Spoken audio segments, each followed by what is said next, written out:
안녕하세요 여러분. 또다시 온라인 주간이 다가오면서 온라인 강의를 또 찍게 되었습니다. 여러분들 오늘 지금은 여러분들 과학의 날 행사를 한 금요일 밤이고요. 여러분들을 보낸 후에 열심히 수업 준비를 해서 수업 영상을 촬영을 하고 있습니다. 그리고 새로운 구독자 여러분 반갑습니다. 이건 2학년 수업이에요. 1학년 여러분. 자 봅시다. 현대적 원자 모형인데요. 이 부분 같은 경우에는 제가 사실 오프라인 때 수업을 한번 하긴 했는데 여러분들이 좀 이해를 잘 못하는 부분도 있고 해서 한 번 더 온라인으로 같이 실어줄 예정인 거고요. 그 다음 부분까지 해서 다음 주에서, 그러니까 여러분한테 이번 주겠네요. 이번 보는 주에는 이번 주 수업을 진행을 해보도록 하겠습니다. 자, 일단 현대적 원자 모형이 나오게 된 배경에 대해서 좀 얘기할 필요가 있는데요. 우리가 지난 시간에 배웠던 게 뭐냐면 바로 보어의 원자 모형이었어요. 보어의 원자 모형이라는 거 뭐였냐면, 일단 러더퍼드가 핵의 존재를 발견했고 핵 주변에 전자가 돈다라고 얘기를 했어요. 그런데 보어는 뭐라고 얘기했냐면, 핵 주변에 전자가 돌 때 마음대로 도는 것이 아니라 이 전자가 돌 수 있는 어떤 궤도가 정해져 있다라고 봤던 게 보어의 원자 모형입니다. 그리고 그 궤도를 우리는 뭐라고 부르냐면 전자 껍질이라고 불렀어요. 그런데 이 보어의 원자 모형에 치명적인 한계가 있었습니다. 어떤 한계가 있었냐면, 보어의 원자 모형은 수소 원자에만 적용이 된다는 거예요. 즉 전자가 딱 한 개 있는 수소 원자에만 적용이 되고, 전자가 2개 이상 있게 되면은 그때는 적용이 되지 않는다는 한계를 가지고 있었어요. 그래서 이 한계를 극복하기 위한 현대적 모형이 필요했던 거고, 그걸 해결하기에 나온 모델이 바로 이런 모델이에요. 자, 그런데 문제는 뭐냐면, 보어의 원자 모형에서는 핵이 있고 그 주변을 전자가 돌아요. 그럼 이 전자가 어디에 있고 어느 방향으로 돌고 있는지를 정확하게 알 수가 있는데, 사실 알고 보니까 이 전자라는 녀석은 좀 독특한 게, 이 전자가 어디 있는지 알 수 있다면 그 전자가 어디로 가고 있는지, 어느 정도 속도로 가고 있는지 알 수가 없고, 이 전자가 어느 속도로 가고 있는지 알고 있다고 하면은 이 전자가 어디 있는지를 몰라요. 즉 되게 웃기긴 한데 전자의 속도와 전자의 위치를 동시에 정의할 수 없는 되게 불확실한 존재라는 사실을 깨닫게 됩니다. 그래서 되게 불확실한 존재이기 때문에 어떤 표현을 쓰게 되냐면, 얘가 여기에 있어, 얘가 여기에 없어 라고 정확하게 표현할 수 없기 때문에 얘가 여기에 있을 가능성은 몇 %야 라는 어떤 개념을 도입하게 되냐면 확률에 대한 개념을 도입을 하게 돼요.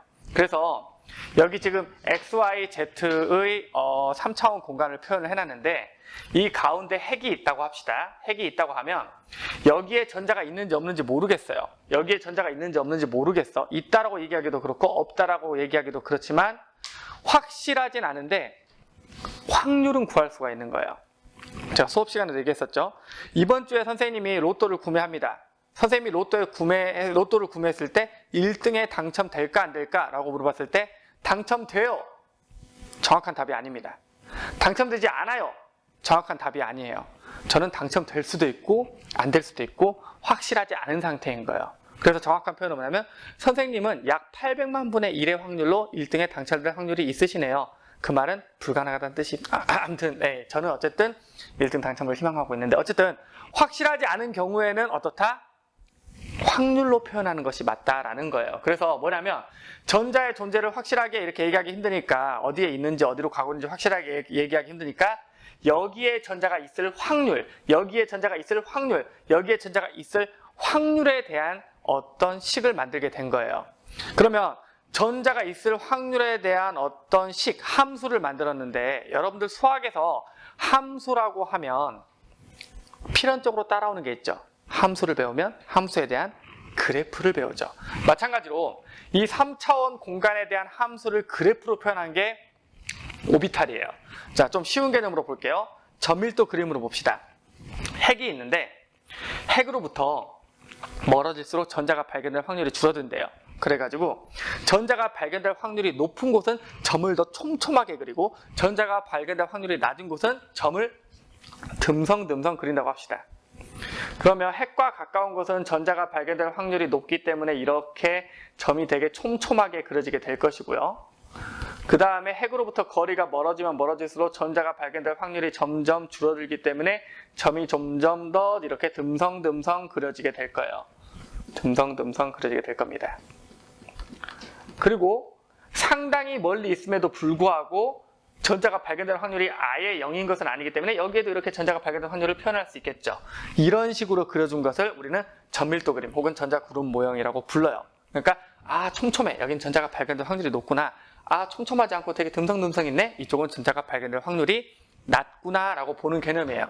근데 이 경우에는 아무리 멀리 가도 확률이 0이 아니거든요. 그러니까 되게 애매하잖아요. 정확하게 좀 선을 그어주고 싶어 라고 해서 선을 긋기 위해서 어떤 개념을 또 도입하냐면 전자가 발견될 확률이 90%가 되는 곳을 경계면으로 해보자 라는 식으로 해본 거예요. 그래서 전자가 발견될 확률이 90%가 되는 지점을 경계면으로 해서 그렸더니 이런 식으로 어떤 형태? 구의 형태로 나오게 되었어요. 구의 형태로.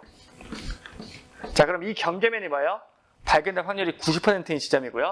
이 안쪽으로 들어가게 되면 전자가 발견될 확률이 90%보다 커지는 거고요. 이 바깥쪽으로 나오게 되면 전자가 발견될 확률이 90%보다 작아지는 거예요. 이렇게 확률이 90%인 지점을 경계면으로 해서 이렇게 그린 그림을 우리는 뭐라고 부르냐면 오비탈 그림이라고 부르는 겁니다. 자, 그럼 전자가 발견될 확률인데, 자, 전자가 발견될 확률 다시 한번 정해보면 핵에 가까울수록, 이 그림에서 보면 핵에 가까울수록 발견될 확률이 높네. 핵으로부터 멀어질수록 막 감소하네. 하지만 아무리 감소한다 하더라도 확률이 0이라고 할 수는 없겠네. 약간이 남아 있는 거니까. 선생님이 이번 주에 로또에 당첨될 확률이 0이 아닌 것처럼요. 자, 그 다음에 여기서 마찬가지로 여기 경계면을 90%를 잡았기 때문에 안쪽은 90%보다 높은 확률로 발견되겠네. 바깥쪽은 90%보다 낮은 확률로 발견되겠네. 그런데 이 오비탈 그림 바깥쪽도 확률이 0인 것은 아니기 때문에 발견될 확률이 존재하긴 하네라고 이렇게 정의한 거예요. 이게 바로 오비탈이라는 개념입니다. 오비탈, 전자가 발견될 확률을 어떤 그림으로 표현을 한 거예요. 그런데 이런 오비탈의 종류가 되게 여러 가지가 있는데 우리는 오비탈의 종류를 표현할 때 주양자수, 우리가 배웠던 전자껍질 개념이죠. 주양자수 n과 오비탈의 모양으로 표현을 합니다. 오비탈의 모양. 우리가 고등학교에서 다루는 오비탈의 모양은요, 크게 이제 4가지를 다루는데 그 중에 2가지를 중점적으로 배워요. 자, 오비탈은 어떤 모양이 있냐면 S 오비탈이라는 게 있고 D 오비탈이라는 게 있고, 그 다음에 S, D 먼저 했네. P 먼저 해야 되는데. 자, 이런 사소한 실수는 컷하지 않죠. 자, S 오비탈, P 오비탈, D 오비탈, F 오비탈, G 오비탈 이렇게 있는데 이건 무시하고요. S, P, D, F 오비탈이 있어요. S 오비탈의 모양과 P 오비탈의 모양과 D 오비탈의 모양과 F 오비탈의 모양은 모양이 다르거든요. 모양이 다른데, 근데 사실은 우리가 고등학교 과정에서 다루는 오비탈, 모양 자체를 다루는 오비탈은요, 2개밖에 없습니다. S 오비탈과 P 오비탈을 다뤄요. 그래서 오늘 우리는 S 오비탈과 P 오비탈을 배울 거예요. 자, 그런데 문제는 뭐냐면 여러분들 우리가 지난 시간에 전자껍질의 개념을 배웠잖아요. 전자껍질의 개념을 배웠는데 예를 들어 여기 핵이 있고 첫 번째 전자껍질이 있고 두 번째 전자껍질이 있고 세 번째 전자껍질이 있고 네 번째 전자껍질이 있다고 합시다. 자, 이걸 뭐라고 불렀지? K껍질, L껍질, M껍질, N껍질이라고 불렀죠. 자, 근데 K껍질에는 S오비탈만 존재하고요. S라는 모양의 오비탈만 존재하고, L껍질에는 S오비탈과 P오비탈이 존재하고, 그 다음에 M껍질에는 S오비탈과 P오비탈과 D오비탈이 존재하고, N껍질에는 S오비탈과 P오비탈과 D오비탈과 F오비탈이 존재를 해요. 자, 그렇다면 봅시다. 내가 그냥 얘는 S오비탈이야 라고 부르게 되면 어디 있는 S오비탈인데? 첫 번째 껍질에 있는 거 얘기하는 거야? 세 번째 껍질에 있는 거 얘기하는 거야? 구분이 안 되죠? 그래서 우리가 오비탈의 모양을 오비탈의 종류를 얘기할 때는 주양자수, 즉 몇 번째 껍질에 있는 건지, 주양자수가 얘는 1이고 얘는 2고 얘는 3이고 얘는 4잖아요. 몇 번째 껍질에 있는 무슨 모양의 오비탈인지를 둘 다 쓰게 됩니다. 그래서 첫 번째 껍질에 있는 S오비탈이다 라고 하면 우리는 1S 오비탈이구나 이렇게 부르는 거고요. 두 번째 껍질에 있는 오비탈이다, 두 번째 껍질에 있는 S오비탈이다 라고 하면 2S 오비탈이라고 부르는 거고, 두 번째 껍질에 있는 P오비탈이다 라고 하면 2P 오비탈이라고 부르고, 세 번째 껍질에 있는 D 오비탈이다 라고 하면 3D 오비탈이라고 부르는 거예요. 몇 번째 껍질에 있는 무슨 오비탈이니 이것까지 함께 써서 우리는 이걸 오비탈의 종류를 표현을 합니다. 주양자수와 모양을 표현해서요. 자, 그래서 이런 개념이 오비탈이라는 개념인데 아까 얘기했던 것처럼 고등학교에서는 오비탈의 모양은 s오비탈과 p오비탈만 다룬다 그랬죠. 그래서 이어서 s오비탈과 p오비탈의 모양에 대해서 배우고 그 특징에 대해서 한번 보도록 합시다. 사실 s오비탈은 이미 벌써 그려놨습니다. 선생님이 여기에 그린 이 오비탈이 바로 무슨 오비탈이냐면 s오비탈이에요. 여기 그려놓은 게 s오비탈이에요. 자, s오비탈은 지금 보시는 것처럼 아까 설명했던 것처럼 핵으로부터의 거리가 멀어질수록 전자가 발견될 확률이 줄어들어요. 그러니까 핵으로부터의 거리가 멀어질수록 전자가 발견될 확률이 줄어드는데 똑같이 확률이 90%인 지점을 다 연결을 했으니까 어떤 모양이 나오겠어요? 입체도형이죠. 공간이니까. 원이 아니라 구의 형태를 띠게 됩니다. 그래서 s오비탈은 기본적으로 어떤 모양을 가지고 있다? 구형이에요. s오비탈은 구형, 신형 구형이 아닙니다. 동그랗다는 의미의 구형이죠. 구형이고요.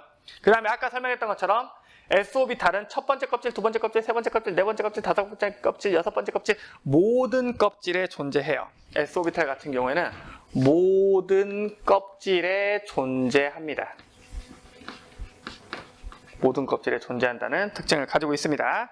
자, 그 다음에 원자 핵으로부터의 거리가 같으면 어떻다 그랬지? 전자가 발견될 확률이 같다라고 했었죠. 필기까지 하진 않을게요. 자, 그 다음에 또 하나. 주양자 수가 증가할수록 오비탈의 크기가 커지고 에너지 준위, 어떤 에너지 값도 함께 높아집니다. 무슨 얘기냐면 s오비탈은 똑같이 구형인데 첫 번째 껍질에 있는 s오비탈은 요만하고요. 두 번째 껍질에 있는 s오비탈은 이만하고 세 번째 껍질에 있는 s오비탈은 이만하고 네 번째 껍질에 있는 s오비탈은 이만한 거예요. 똑같이 구형이지만 주양자수, 즉 껍질이 바깥쪽으로 가면 갈수록 s오비탈의 크기가 점점 커진다. 그리고 에너지 준위 역시 핵으로부터 멀어지는 만큼 더 높아진다라는 개념 이해해 두시길 바라고요. 그 다음에 p오비탈 보도록 합시다. 여러분, s오비탈은 중심으로부터 어느 거리로 간다 하더라도 전자가 발견될 확률이 같다 그랬어요. 자, 보시면 중심으로부터 이만큼 거리를 갔다, 중심으로부터 이만큼 거리를 갔다 라고 했을 때 같은 거리를 갔으면 여기 있는 이 A 지점과 여기 있는 B 지점에서 전자가 발견될 확률이 같은 게 s오비탈이에요. 그런데 p오비탈은요, 그렇지 않아요. 자, s오비탈은 그래서 뭐라고 표현하냐면 어느 방향으로 가도 확률이 같기 때문에 방향성이 없다라는 표현을 많이 씁니다. 방향성이 없어요. 어느 방향으로 가나 똑같은 결과를 얻게 돼요. 그런데 p오비탈은 가장 큰 특징이 뭐냐면 방향성이 존재해요. 그래서 얘가 어느 방향으로 가냐에 따라서 확률이 달라집니다. 그러니까 어느 방향으로 가냐에 따라서 확률이 같으면 구형이었죠.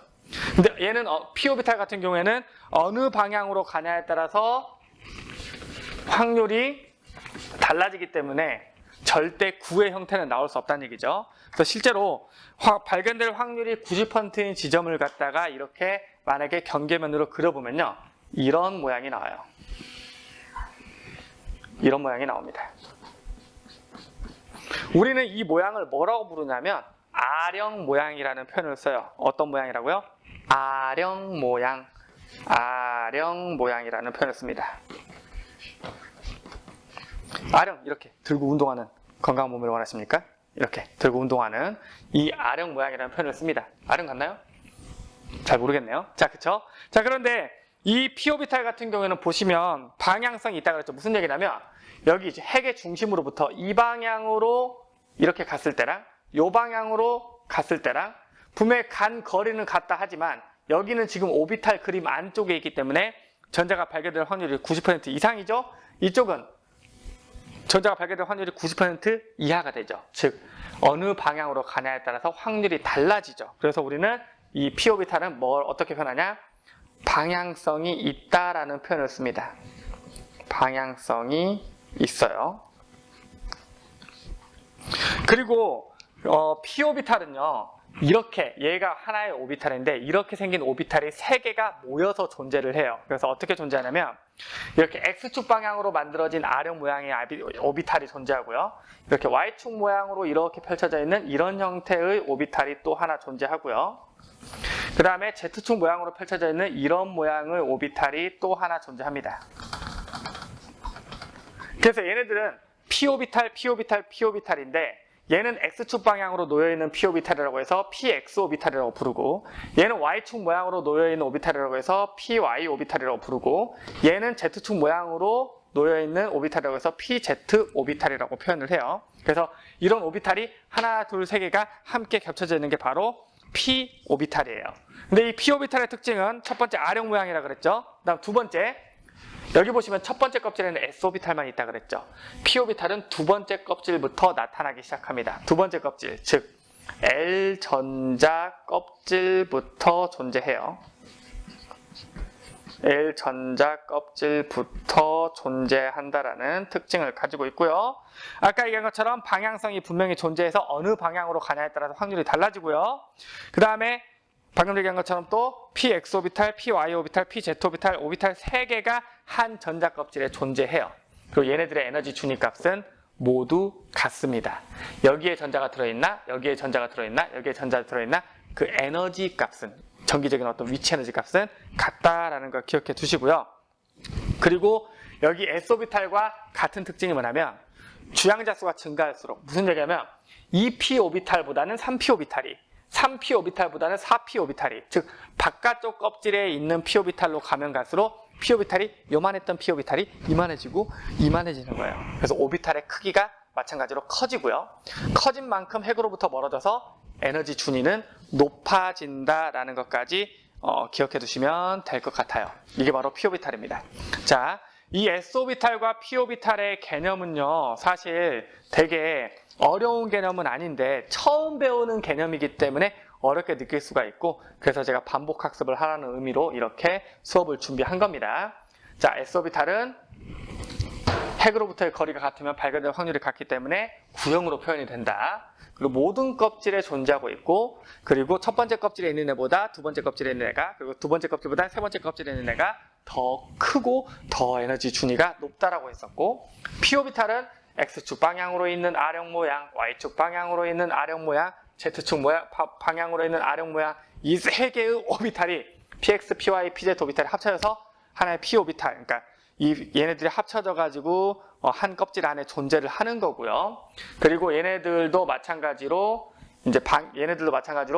주양자 수가 커질수록 점점 커지고 에너지 준위가 높아진다 그랬고, 그리고 두 번째 전자 껍질인 L 전자 껍질부터 존재하고, 얘는 이쪽으로 가느냐 이쪽으로 가느냐에 따라서 발견될 확률이 분명히 달라지기 때문에 방향성이 있다라고 했습니다. 이게 바로 p 오비탈의 특징이니까 잘 기억해 두시고 시험 문제에서 개념을 물어볼 때 여러분들 잘 풀이해 주시기 바랍니다.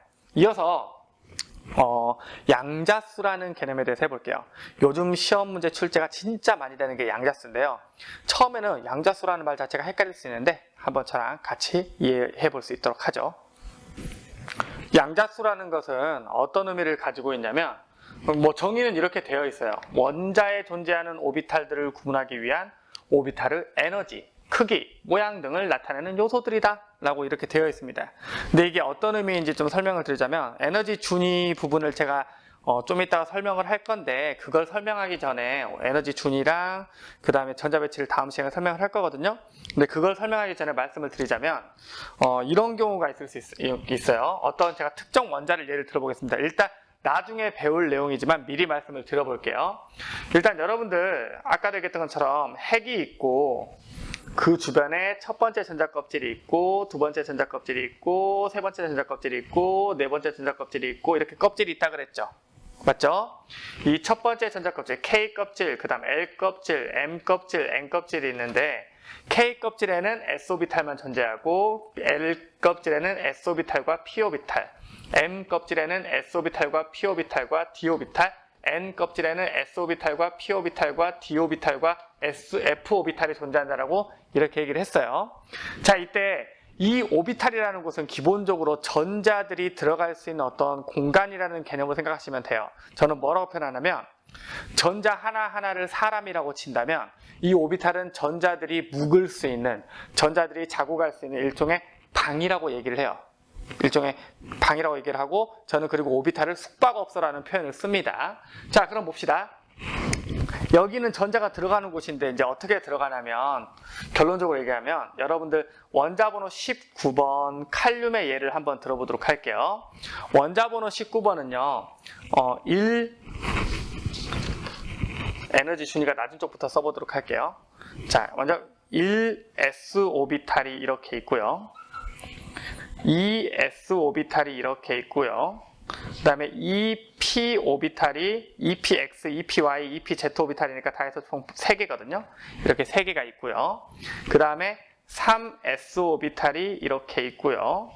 그 다음에 3p 오비탈이 3px, 3py, 3pz에서 이렇게 3개가 있고요. 그리고 뭐 4s 오비탈이 있고요. 뭐 이런 식으로. 그 다음에 4p 오비탈이 있겠죠. 이런 식으로 오비탈들이 존재합니다. 3d 오비탈을 쓰지 않은 이유는 저희가 이제 에너지 순위에서 설명하도록 할게요. 자, 그런데 여러분 아시다시피 원자 번호 19번인 칼륨 원자는 원자 번호가 19번이라는 얘기는 양성자가 19개라는 얘기고, 얘가 원자라는 것은 결국 양성자의 개수와 전자의 개수가 같은 정기적으로 중성이라는 얘기죠. 즉, 이 칼륨은 원자 번호가 19번이기 때문에 너무 당연하게도 칼륨 원자는 전자도 몇 개를 가지고 있어요? 19개를 가지고 있어요.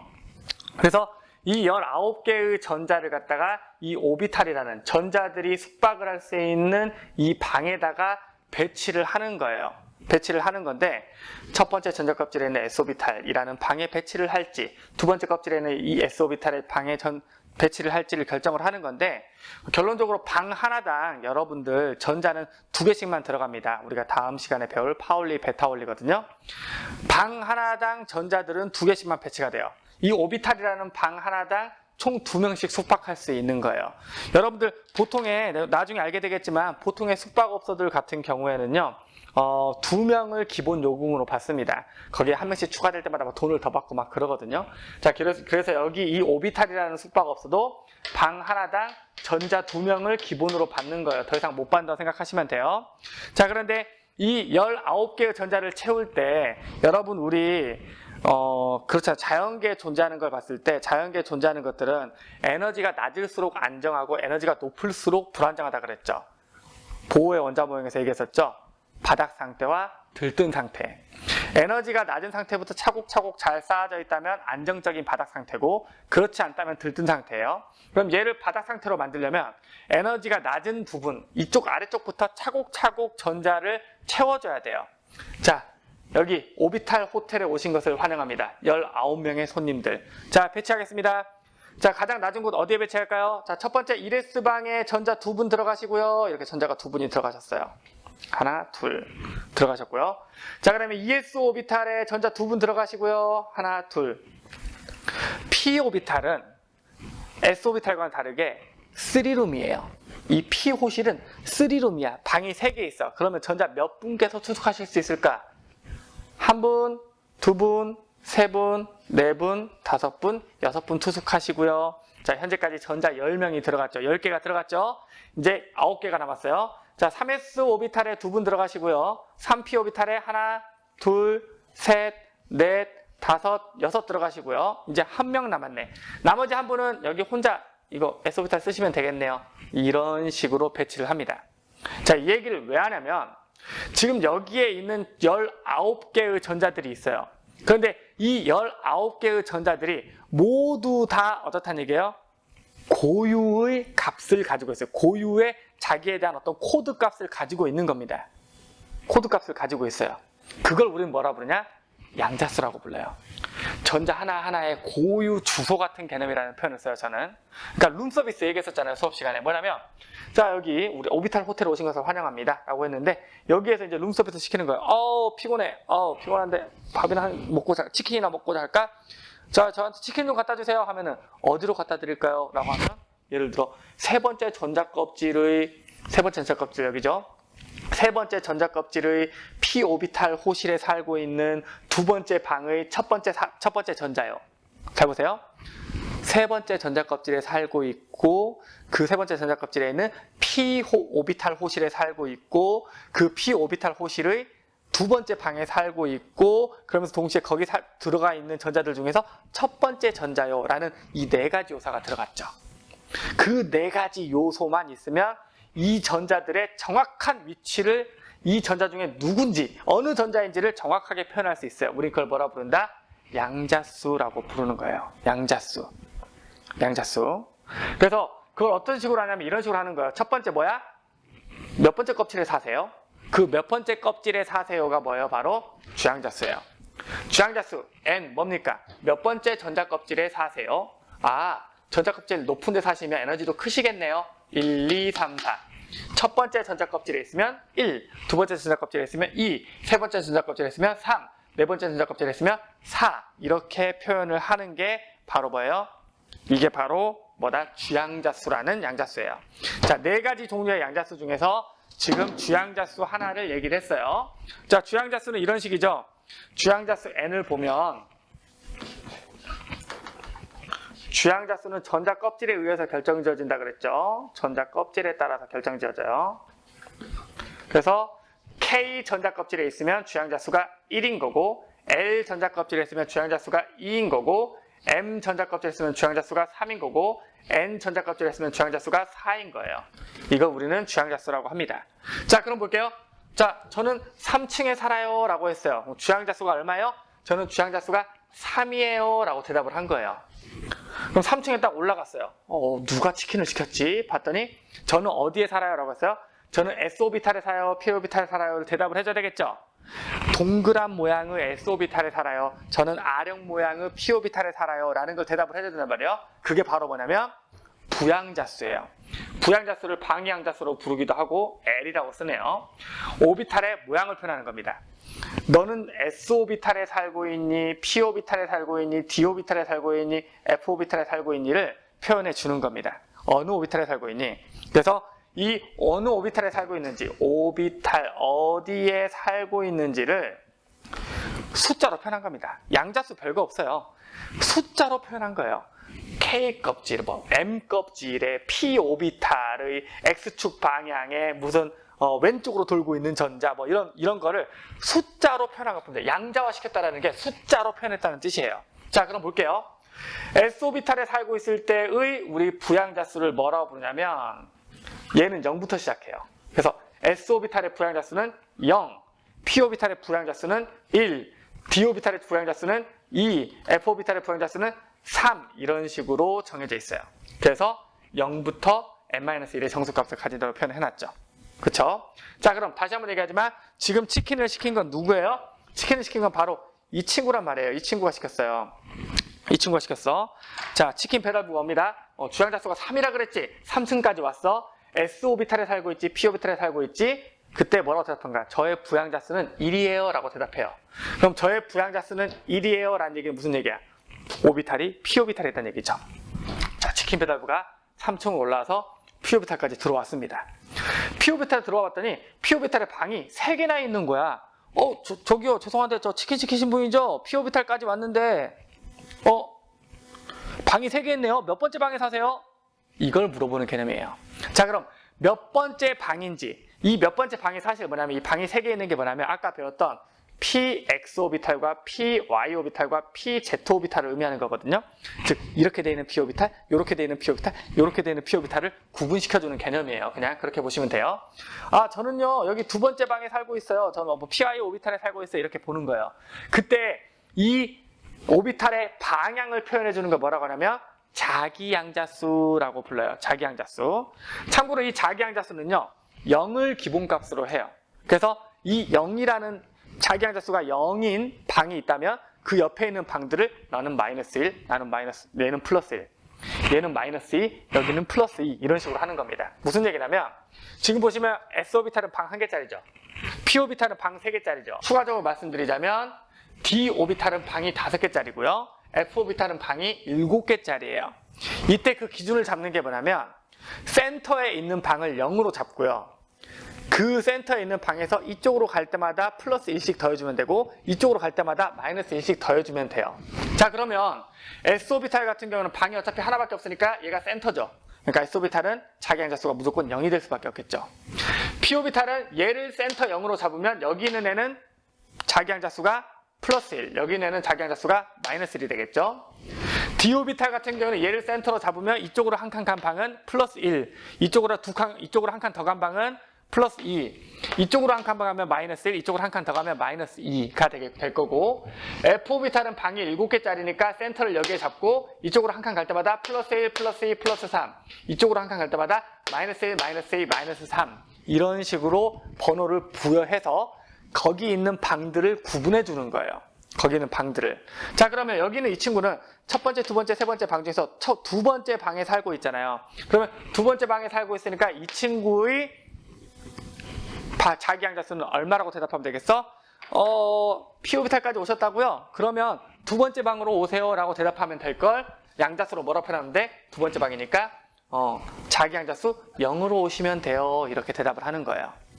그래서 이제 치킨 배달부가 세 번째 껍질까지 와서 P 오비탈 호실까지 와서 세 번째 껍질의 P 오비탈 호실까지 와서 두 번째 방까지 찾아왔어요. 두 번째 방문을 딱 열었더니 전자 둘이서 딱 자고 있는 거예요. 두 분이 계시네? 저 두 분 중에 누가 치킨 시키셨어요? 이렇게 물어봤을 때 그 둘 중에 누군지, 바로 요 방 안에서 자고 있던 이 둘 중에 치킨을 시킨 사람은 도대체 누구야? 라는 걸 밝혀내는 게 바로 마지막에 뭐냐?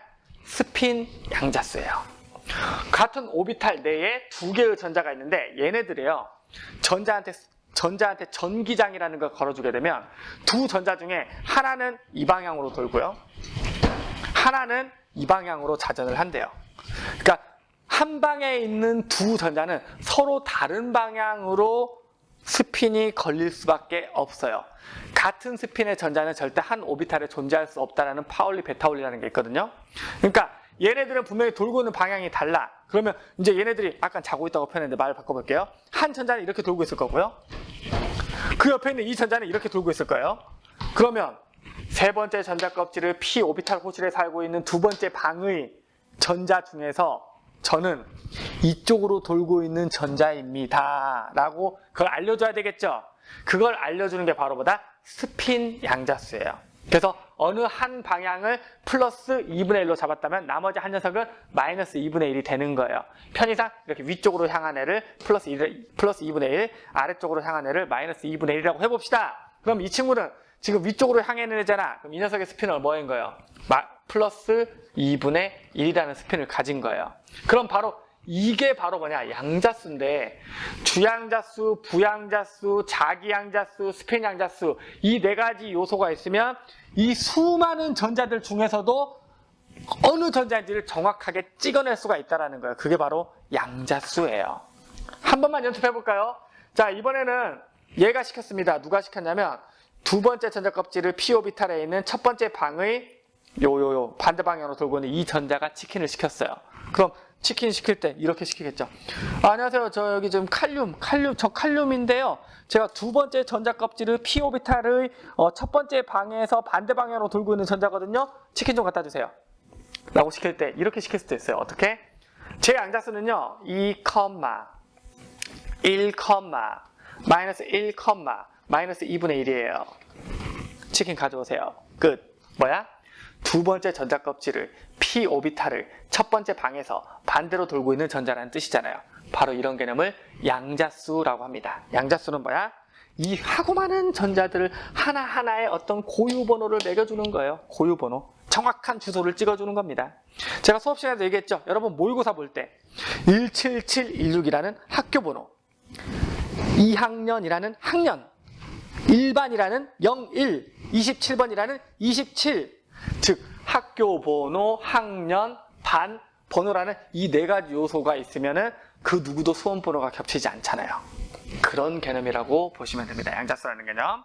그래서 이 양자수라는 개념 제대로 이해하셨으면 양자수 문제는 푸는데 어려움이 없을 겁니다. 주양자수는 1, 2, 3, 4 순으로 간다. 부양자수는 0, 1, 2, 3, 1 순서로 간다. 자기양자수는 가운데 있는 방을 0을 기준으로 플러스 1, 마이너스 1 쭉쭉쭉 늘어나는 거다.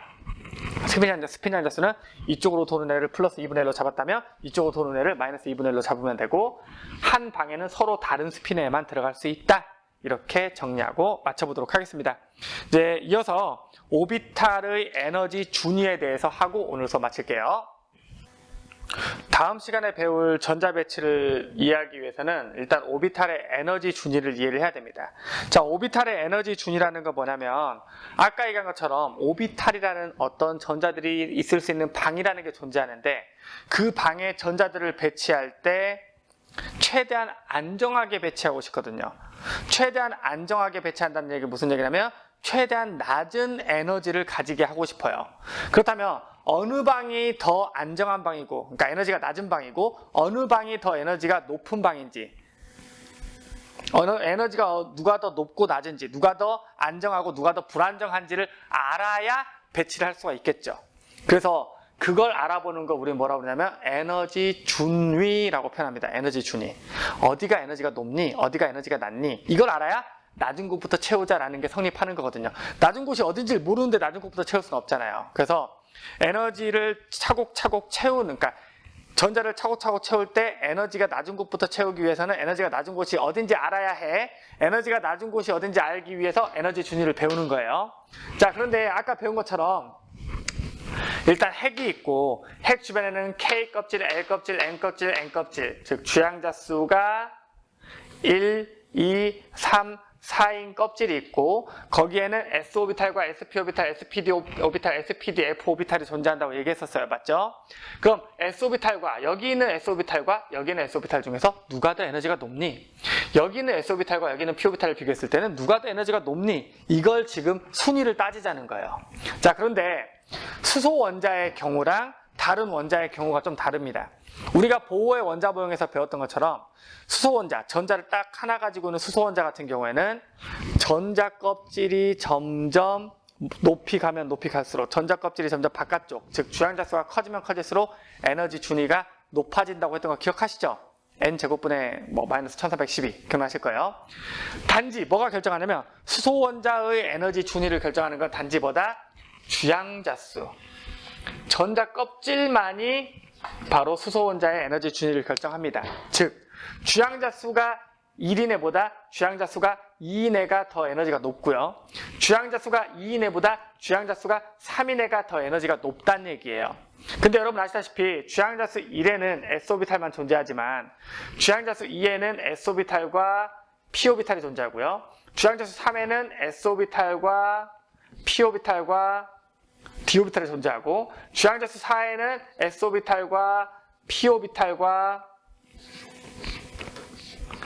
등등등등 D 오비탈, F 오비탈이 존재하죠. 맞죠? 맞죠? 그런데 S 오비탈과 P 오비탈은 신경 쓰지 말자는 거예요. 수소 원자에서는. 단지 뭐? 주양자 수. 전자 껍질 숫자가 커지면 커질수록, 그러니까 전자 껍질이 바깥쪽으로 가면 갈수록 주양자 수가 커지면 커질수록 에너지 준위가 높아져가 바로 수소 원자죠. 그러니까 주양자 수가 같은 애들끼리는 같다고 나요. 2s나 2p나 같고 3s, 3p, 3d가 같고 4s, 4p, 4d, 4f가 같은데 근데 1보다는 2로 시작하는 애들의 에너지 준위가 높고 2로 시작하는 애보다는 3으로 시작하는 애가 에너지 준위가 높고 3으로 시작하는 애보다는 4로 시작하는 애가 에너지 준위가 높다. 즉 첫 번째 껍질보다는 두 번째 껍질의 에너지 준위가 높고 두 번째 껍질보다는 세 번째 껍질의 에너지 준위가 높고 세 번째 껍질보다는 네 번째 껍질의 에너지 준위가 높다라고 하는 게 바로 수소 원자의 에너지 준위예요. 껍질만 신경 쓰시면 되고 같은 껍질 아니라면 SPDF끼리는 같다라고 생각하시면 됩니다. 그런데 문제는 뭐냐면 다전자 원자, 즉 전자가 2개 이상인 경우에는 주양자 수, 그러니까 껍질뿐만 아니라 부양자 수, 오비탈의 모양, SPDF 오비탈에 의해서도 달라진다는 거예요. 뭐 간단하게 얘기하면 아까 얘기한 것처럼 주양자 수가 커지면 커질수록 에너지 준위 커지는 거 맞아요. 그런데 같은 주양자 수 내에서는 오비탈이 부양자 수가 커질수록 에너지 준위가 높아져요. 즉 무슨 얘기냐면 이런 거죠. 같은 S 오비탈끼리 비교하면 에너지 준위가 바깥쪽 껍질로 가서 에너지 준위가 커집니다. 자, 그런데 같은 껍질 내에서 비교하면 S 오비탈보다는 P 오비탈이 높고요. P 오비탈보다는 D 오비탈이 높고요. D 오비탈보다는 F 오비탈이 더 에너지가 높다라는 개념이에요. 같은 껍질 내에서도 이제 순위를 갈라야 한다는 겁니다. 그게 바로 뭐냐? 2개 이상의 전자를 가진 다전자 원자에서의 에너지 준위예요. 근데 문제는 뭐냐면 그러면 선생님 그 순서가 1s, 2s, 2p, 3s, 3p, 3d, 4s, 4p, 4d, 4f 이 순서로 가나요? 그랬으면 좋을 것 같은데 이 부분에서 이제 역전 현상이 일어나요. 무슨 얘기냐면 기울어진 녀석과 기울어진 녀석을 비교하면 잘 보세요. 여러분들 여러분이 봤을 때 어쨌든 제 오른팔이에요. 제 오른팔과 제 왼팔 중에 뭐가 더 높이 올라가 있어요? 왼팔이 더 높이 올라가 있죠. 맞죠? 그러니까 이 오른팔보다 왼팔이 더 높게 올라가 있어요. 이 오른팔이 주양자수, 왼팔이 주양자수예요. 주양자수 뭐 1, 주양자수 2라고 해봅시다. 아니 뭐 3, 4라고 해보자. 그럼 주양자수 3보다는 주양자수 4가 에너지가 더 높은 게 맞아요. 그런데 이 주양자수 3에 있는 S오비탈이 여기 있고 P오비탈이 여기 있고 D오비탈이 여기 있어요. 주양자수 4에 있는 S오비탈, P오비탈, D오비탈, F오비탈이 여기 있어요. 그림으로 그려볼까? 자, 무슨 얘기냐면, 자 보세요. 이렇게 그려보면 여기가 주양자수 3이에요. 얘가 주양자수 3이다. 그럼 3보다 4가 분명히 더 높이 있죠. 근데 얘가 3S오비탈, 얘가 3P오비탈, 얘가 3D오비탈, 얘가 4S오비탈, 얘가 4P오비탈, 4D오비탈, 4F오비탈이라고 하면 3S보다 3P가 높고 3P보다 3D가 높긴 한데 여기 3D와 4S를 비교해보면 3D가 더 높은 곳에 존재하죠. 이런 식으로 역전이 존재하기 때문에 순서가 단순히 1S, 2S, 2P, 3S, 3P, 3D, 4S, 4P, 4D, 4F 순서로 가지 않는다라는 거예요. 그래서 이 순서는 뭐 이렇게도 외웁니다. 뭐 n 플러스 L이 클수록 에너지 준위가 큰데 n 플러스 1이 같다면 n이 클수록 에너지 준위가 크다. 저 이거 써놓긴 했지만 별로 제가 좋아하는 표현은 아닙니다. 제일 쉬운 거는, 제일 외우기 쉬운 거, 여러분 시험 볼 때 그냥 일단 써놓고 시작하면 되는 거, 제일 외우기 쉬운 거는 바로 이런 거예요. 어떤 거냐면 이렇게 일단 배치를 하는 겁니다. 쭉 배치하는 거예요. 보세요. 1S 써요. 그 다음 그 위에 두 번째 껍질이니까 2S랑 2P를 써요. 그 다음에 3S, 3P, 3D를 써요. 그 다음에 4S, 4P, 4D, 4F를 써요. 뭐 그리고 5S, 5P, 5D 점점점점 써요. 뭐 6S 점점점 써요. 사실 다 쓸 필요는 없어요. 이 상태에서 에너지 준위 순서는 어떻게 되냐면 이 상태에서 이렇게 치고 올리는 순서예요. 이쪽으로 치고 올리는 순서. 자, 무슨 얘기냐면, 자, 가장 먼저 보세요. 가장 먼저 이렇게 치고 올리면 가장 먼저 지나가는 게 어디입니까? 1S를 지나가죠, 맞죠? 그래서 에너지, 여기에서 에너지 준위 순서는 첫 번째 1S가 가장 낮아요. 자, 그 다음에 이렇게 치고 올라가면 누가 먼저 치고 올라가죠? 2S가 치고 올라가지죠? 이렇게 치고 올라가 볼까? 이런 식으로 치고 올라가는 거예요. 이런 식으로 치고 올라가는 겁니다. 이렇게 이런 식으로 치고 올라가는 거예요. 그러면 이 순서를 볼까? 1S, 2S, 2P, 3S, 3P, 4S, 3D, 4P, 5S, 4D, 5P, 6S 이 순서로 올리는 겁니다. 그래서 1S보다는 2S가 에너지 준위가 높고 2S보다는 2P가 에너지 준위가 높고 2P보다는 3S가 에너지 준위가 높고 3S보다는 3P가 에너지 준위가 높고 그 다음에 3P 다음에 3D가 나오는 게 아니라 4S가 에너지 준위가 높고 그 다음에 3D가 에너지가 높고 그 다음에 4P가 에너지가 높고 그 다음에 뭐 5S가 에너지가 높고 이 순서로 이렇게 가는 녀석이에요. 1S, 2S, 2P, 3S, 3P, 4S, 3D, 4P, 4S 이 순서. 사실 우리가 고등학교 내용에서 전자배치를 할 때는 사실상 거의 한 4S까지만 외워도 상관없습니다. 굳이 3D까지 안 쓸 거긴 한데 이 에너지 준위 순서 어떻게 외운다? 이렇게 배치한 다음에 이렇게 쳐 올리는 방식으로 순서대로 하면은 절대 까먹을 수 없다라는 거 기억해 두시길 바랄게요. 자, 그래서 전자를 배치할 때 어떻게 배치한다고요? 어떻게 배치하냐면 전자를 배치할 때는 안정하게 배치하기 위해서는 에너지 준위가 낮은 순서부터 채워야 된다. 그래서 그 낮은 순서부터 어떻게 채워나가는지를 우리가 여기에 이어서 다음 시간에 전자배치 수업 부분에서 알려드리도록 하겠습니다. 오늘은 여기 오비탈의 에너지 준위까지 하고 마치도록 할게요. 저는 오늘 지금 시간이 너무 많이 된 관계로 다음 수업은 다음에 찍도록 하겠습니다. 오늘은 퇴근해 보도록 할게요. 여러분들 수고하셨습니다. 감사합니다. 안녕.